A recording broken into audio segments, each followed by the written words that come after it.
Hello students, today we start our second part of our chapter how we reproduce.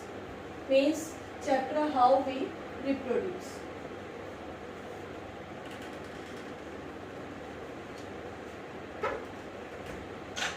In this, yesterday we do about the asexual reproduction, in which different types of asexual reproduction takes place, like budding, fission, fragmentation, regeneration, spore formation. But now we study about the vegetative method. Vegetative propagation method.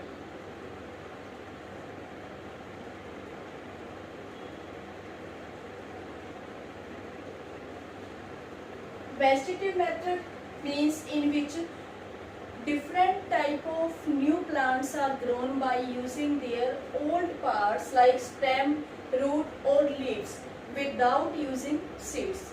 Means जिसमें हम new plants grow करते हैं like stem, root and leaves. Means इनका हम use करके new plant develop करते हैं without using seeds. Without using seeds means reproductive part. That is the vegetative propagation. In different type of plants like rose, potato, banana and sugarcane, these different type of plants are grown by the vegetative method. But one necessary condition is that in which a growing bud is present. Growing bud is present. In which part growing bud is present, we cut that part and grow into the soil, water or in any medium. In the vegetative propagation, for one more example is bryophyllum.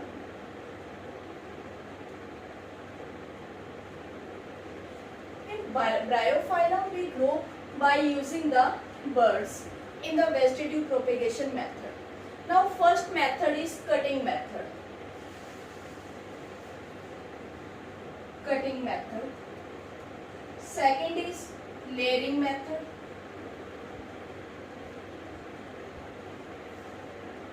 And third is grafting method.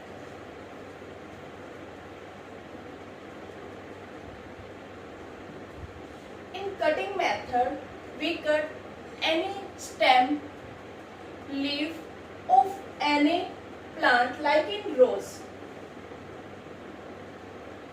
अब देखते हो कि रोज की हम कोई भी stem है जिसमें ग्रोइंग बड प्रेजेंट हो, हम उसको कट करके सॉइल के अंदर ग्रो कर देते हैं नाइफ से, तो उससे एक न्यू प्लांट है वो डेवलप हो जाता है. That is the cutting method. Means in cutting method we use stem.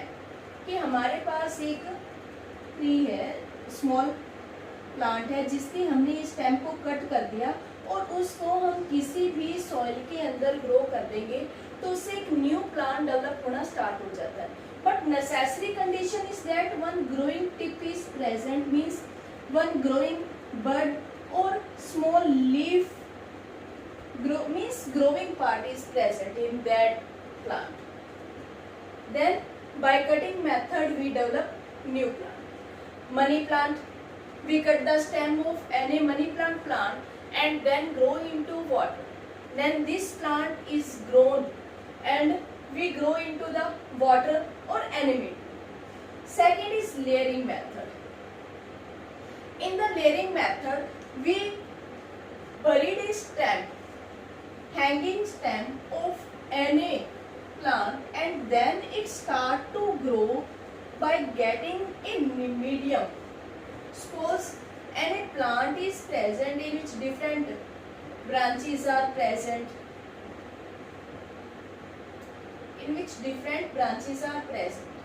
and when we hang that part and bury it into the soil, and then this stem start to develop into roots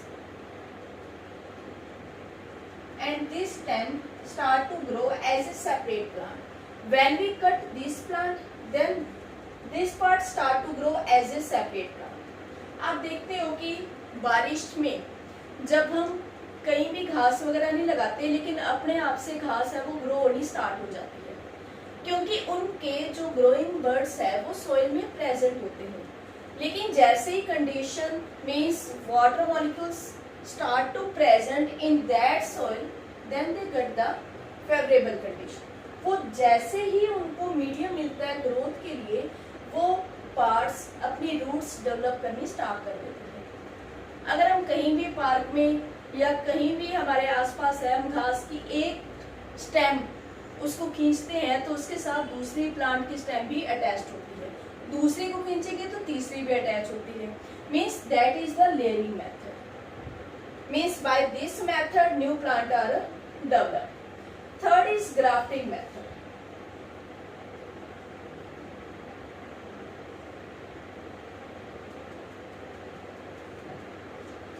In grafting method,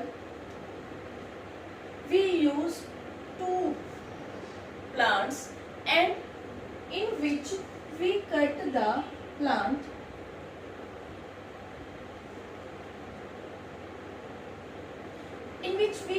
in slanting mode। हमने उस plant को slanting mode में cut किया है। और slanting क्यों करते हैं? क्योंकि जो इसके अंदर जाइलम फेलोइम टिश्यूज है उनका एक कंडक्शन चैनल है वो प्रेजेंट रहे। अगर हम उनको सीधा कट करते हैं, अगर हमने उसको ऐसे कट किया तो ऊपर वाले स्टेम्स के अंदर इतना वेट होता है कि नीचे वाला पार्ट उसको सही हैंडल नहीं कर सकता और ना ही उस पे वो सही खड़ा रह सकता है। लेकिन जैसे ही उसका ऊपर वाले का फोर्स ज्यादा हुआ वो गिर जाएगा। लेकिन इसमें क्या होता है कि हम जब भी इनको स्लैंटिंग मोड में कट करते हैं तो हम एक की स्टेम और एक की रूट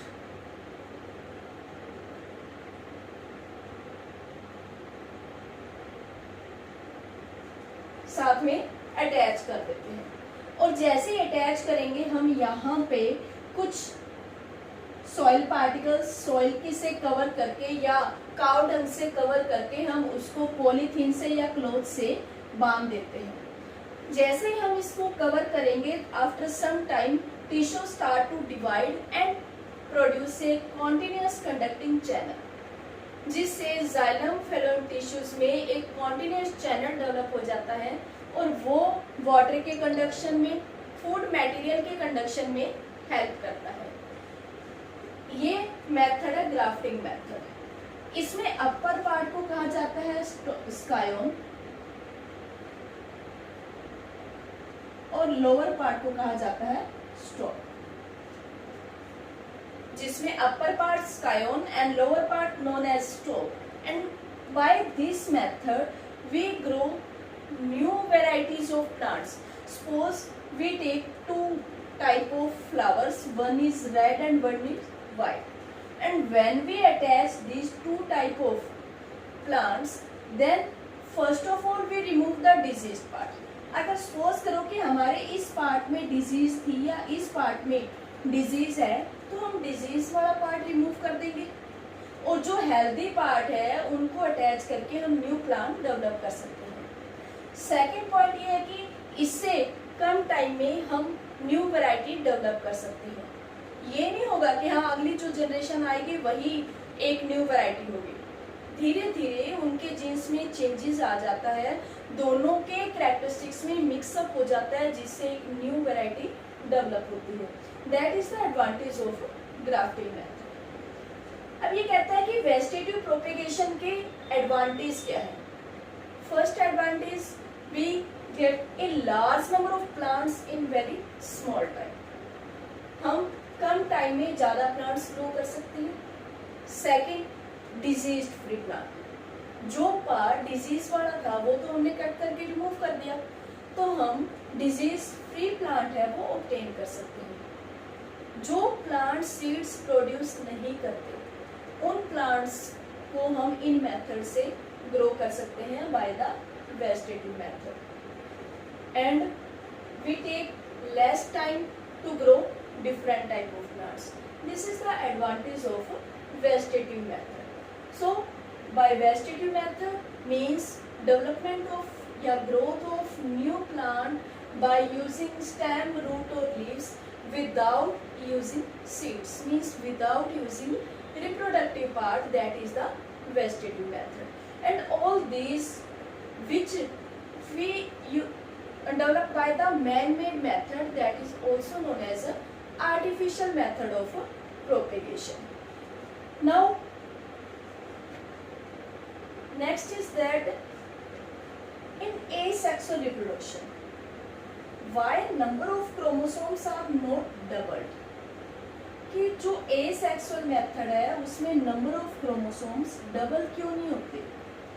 देखो, in asexual method only single parent is present, एक ही पेरेंट प्रेजेंट है।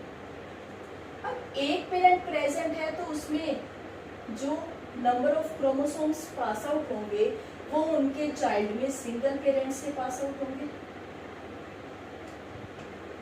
और suppose in that person 20 pair of chromosomes are present, and when reproduction takes place, then this chromosomal structure start to divide into two sets, and one is passed into the child and second remains in the parent. Then this copy develops the identical copy of itself. So in that child also remains the same number of chromosomes. तो asexual reproduction में character एक ही parent से pass out होते हैं और एक ही pass out होने के कारण उसमें नंबर ऑफ क्रोमोसोम्स डबल नहीं होते और वो सेम रहती है। Second is that in asexual reproduction childs are identical copy, identical carbon. देखो, एसेक्सुअल रिप्रोडक्शन में जो भी डेवलप होंगे चाइल्ड वो क्या होंगे, बिल्कुल अपने पेरेंट्स के आइडेंटिकल होंगे, जिसके कारण उनको क्या कहा जाता है, क्लोन। देखो 1997 में क्लोन मेथड के थ्रू एक डोली नाम की शिप में रिप्रोडक्शन की गई थी, जिससे उसका सक्सेसफुल फर्स्ट ये मेथड अप्लाई किया गया था, जिसमें हम क्लोन मेथड से, एसेक्सुअल मेथड से एक न्यू ऑर्गेनिज्म डेवलप कर सकते हैं, और ये अप्रोक्सीमेटली 7 इयर्स सर्वाइव भी की थी। This is the successful method in asexual method. And now what is the advantage of DNA replication? देखो, डीएनए रेप्लिकेशन की एडवांटेज क्या है? फर्स्ट पॉइंट तो ये है कि जो एसेक्सुअल रिप्रोडक्शन है उसमें वेरिएशन के चांसेस ना के बराबर होते हैं, बिल्कुल नेग्लिजिबल होते हैं। लेकिन अगर कोई होता है तो वो किस वजह से होता है? First, due to the environmental conditions in that organism, कि उस ऑर्गेनिज्म में रिप्रोडक्शन के टाइम वहाँ की कंडीशन कैसी है। Second, due to biochemical synthesis.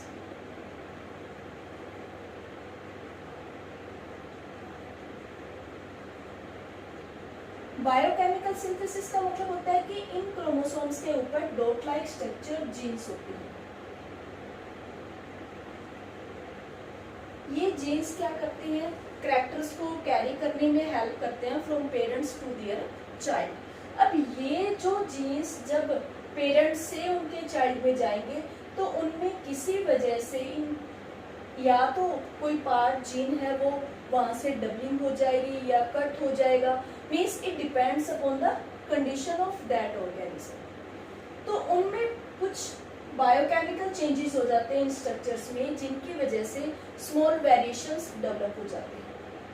अब ये कहता है कि अगर वेरिएशन डेवलप हो गए तो उसकी सिग्निफिकेंस क्या है? What is the significance of that variations? Variations means changes, वो चेंजेस जो उस किसी भी ऑर्गेनिज्म को उस कंडीशन में ग्रो करने में हेल्प करता है। आपको पता है कि बैक्टीरिया है वो हर एक टाइप के एनवायरमेंटल कंडीशन में ग्रो करता है। सपोज एक ऑर्गेनिज्म है और उसके अंदर ये करैक्टर डेवलप हो गया कि वो गर्मी और सर्दी दोनों में अपने आप को एडजस्ट कर सकता है, तो वो ऑर्गेनिज्म उस कंडीशन में अपने आप को एडजस्ट कर पाएगा। लेकिन अगर उस ऑर्गेनिज्म में वो वेरिएशन नहीं है कि वो सर्दी आते ही अपने आप को एडजस्ट कर पाए, तो जैसे सर्दी आएगी वो डेड हो जाएगा। तो वेरिएशन की इम्पोर्टेंस यही है कि that helps to that organism to survive in adverse condition, जो उसको उन कंडीशंस में सर्वाइव करने में हेल्प करता है। That is the importance of that reproduction.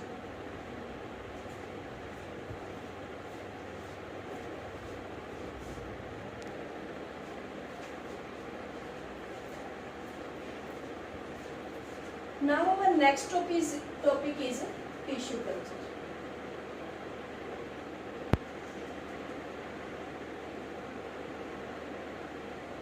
Tissue culture. Tissue culture is the production of new plants by using the growing tip part. Means एक छोटा सा टिश्यू लिया, किससे? कोई भी ग्रोइंग टिप है, ग्रोइंग टिप से हमने एक लीफ से थोड़ा सा टिश्यू लिया और उसको अगर jelly like solution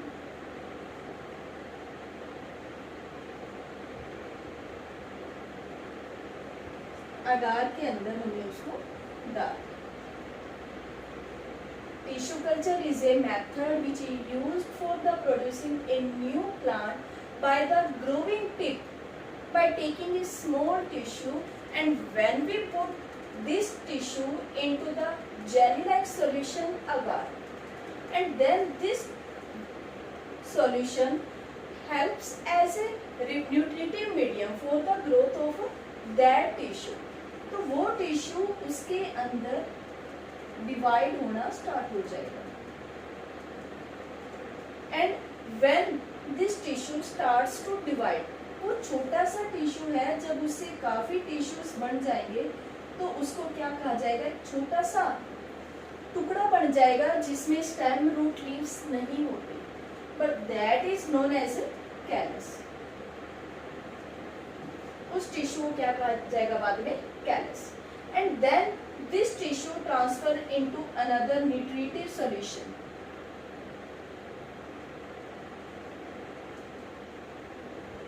Another nutritive solution in which different type of nutrients are present that helps in the division of this tissue, and different hormones are present that helps in division, elongation of this tissue, and then this tissue start to divide into seedlings.